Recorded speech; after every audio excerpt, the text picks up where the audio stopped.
પુત્રવધુની દારૂ પાર્ટીના કેસમાં સસરાએ મોટો ધડાકો કર્યો છે। પુત્ર સાથે લગ્ન બાદ પુત્રવધુએ અસલી રંગ બતાવવાનું શરૂ કર્યું। આ નિવેદન સસરાએ આપ્યું છે।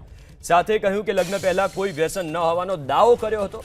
લગ્ન પછી કેનેડામાં દારૂ સિગરેટ પીવાનું શરૂ કર્યું। પુત્રવધુની કેટલીક કરતૂત કહી શકાય તેવી નથી। આ વિવાદાસ્પદ અને આશ્ચર્યજનક નિવેદન આપ્યું છે સસરાએ। સાથે કહ્યું કે અગાઉ 2 વખત સગાઈ તૂટી તેની જાણ નહોતી કરી, માહિતી છુપાવી અમારી સાથે છેતરપિંડી કરી છે।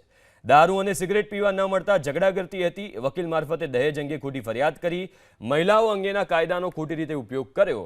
પુત્રવધુનું અસલી ચારિત્ર્ય બહાર લાવવાની કોશિશ કરી રહ્યા છે એવું સસરાએ નિવેદન આપ્યું છે। મારી દીકરી એટલે જે હું એને બહુ સમજીને લાવ્યો હતો એ દસાલાડ વૈષ્ણવ છે।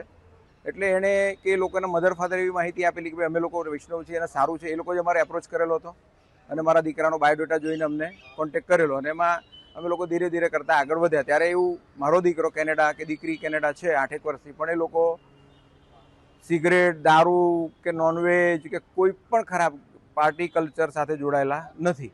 અને આ દીકરીએ બી એવી માહિતી આપેલી કે ભાઈ હું બી સાત્વિક છું, અમે આમ છીએ તેમ છીએ, સાત્વિક છીએ અને કશું કંઈ આવું નથી કરતા। અને પછી ત્યાં કેનેડા લગ્ન કરીને 4 વે ગઈ, લગ્ન થયા અને 8 વે કેનેડા ગઈ। એ ત્યાં ગયા પછી એણે બધું દારૂ જુએ છે, સિગરેટ જુએ છે, બીજું ઘણું બધું કે જે આપણે ન કહી શકાય જાહેરમાં।